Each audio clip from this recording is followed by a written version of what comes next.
Assalamualaikum warahmatullahi wabarakatuh. Perkenalkan, nama saya Iza Mulia dengan NIM 1802189 dengan mata kuliah Seni Pembelajaran Anak Usia Dini. Baiklah, di sini saya akan menjelaskan tentang pengertian dari model pembelajaran BCCT atau biasa disebut Beyond Center and Circle Time. Pak Lupi 2009 menjelaskan singkatan dari Beyond Center and Circle Time atau biasa kita sebut dengan BCCT merupakan metode pembelajaran ini dipopulerkan di Indonesia dengan istilah selling atau sentral dan lingkaran titik. BCCT merupakan konsep belajar di mana guru-guru menghadirkan dunia nyata dalam kelas dan mendorong siswa untuk membuat hubungan antara pengetahuan yang dimiliki dengan penerapannya dalam kehidupan sehari-hari.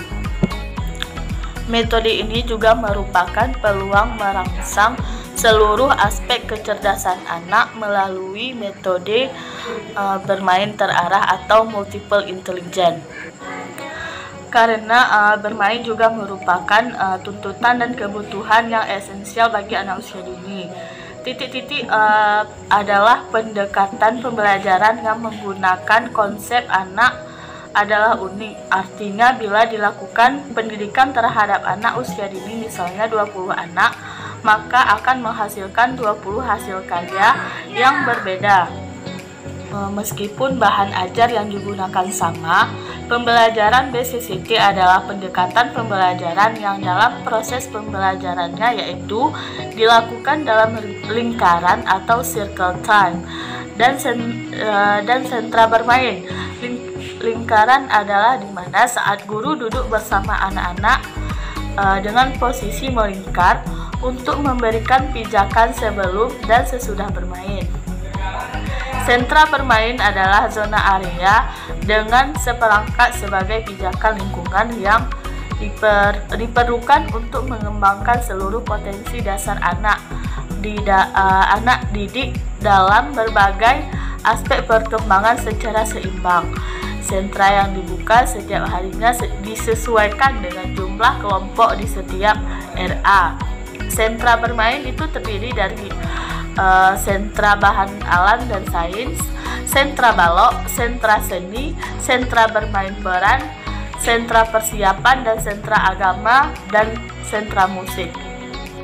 Assalamualaikum warahmatullahi wabarakatuh. Perkenalkan, nama saya Cut Fitriyanti. Baik, di sini saya akan melanjutkan pembahasan yang sebelumnya ya. Jadi pendekatan BCCT ini itu lebih berusaha untuk menekankan anak atau merangsang anak supaya lebih aktif di dalam sentra-sentra permainan.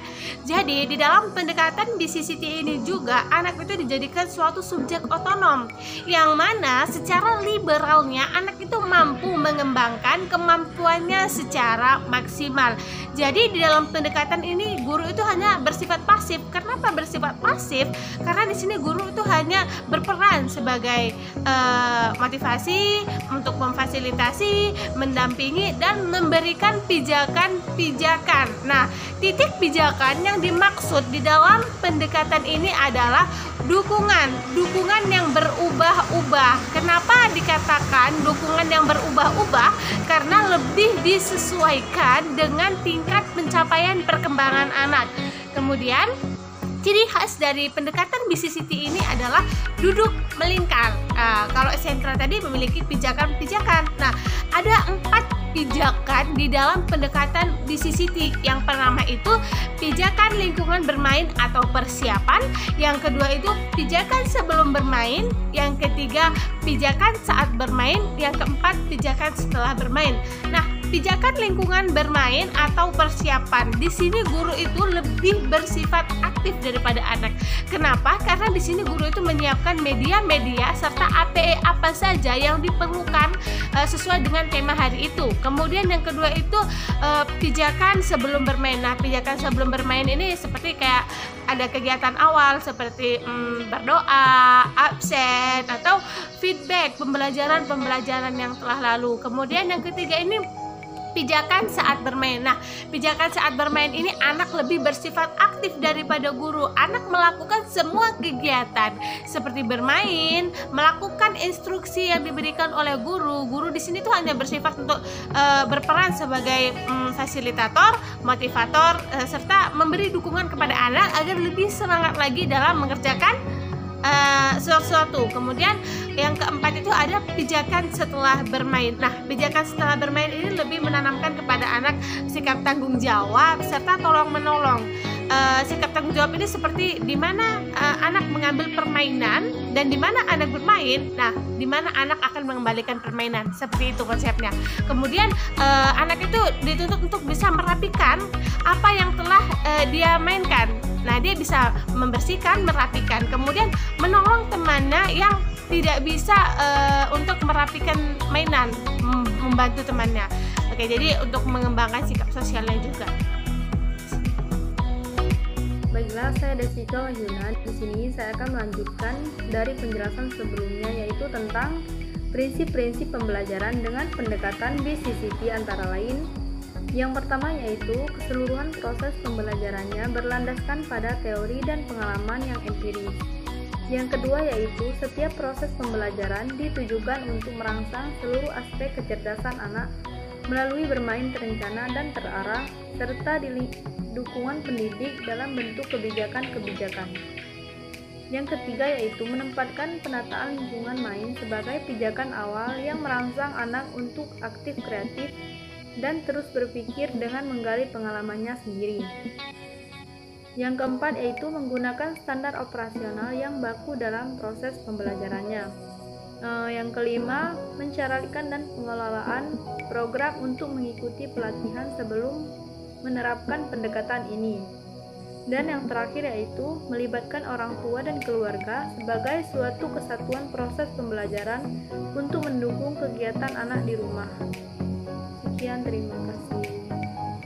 Assalamualaikum warahmatullahi wabarakatuh. Saya Nyana Karte Alifa akan menjelaskan tentang tujuan dari model BCCT. Yang pertama, model ini ditunjukkan untuk merangsang seluruh aspek kecerdasan anak melalui bermain yang terarah. Yang kedua, model ini menciptakan setting pembelajaran yang merangsang anak untuk aktif, kreatif, dan terus berpikir dengan menggali pengalamannya sendiri, bukan hanya sekedar mengikuti perintah, meniru, dan menghafal. Yang ketiga, dilengkapi dengan standar operasional yang baku, yang berpusat di sentra-sentra kegiatan dan saat anak berada dalam lingkaran bersama pendidik, sehingga mudah diikuti. Kemudian, kelebihan dan kekurangan dari model BCCT. Kelebihan model pembelajaran BCCT adalah mampu memberikan pengalaman bermain secara lebih lengkap dan mendalam melalui pembagian sentra-sentra dalam lingkaran.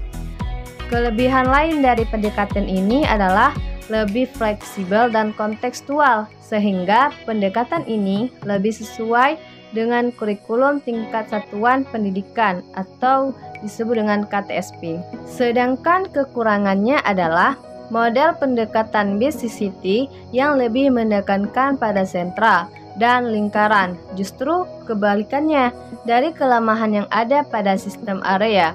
Jika pada sistem area, anak bebas memilih permainan tertentu dan berganti-ganti, maka di dalam pendekatan BCCT, anak tidak bisa memilih permainan yang disukainya dan tidak boleh mengganti-ganti permainan.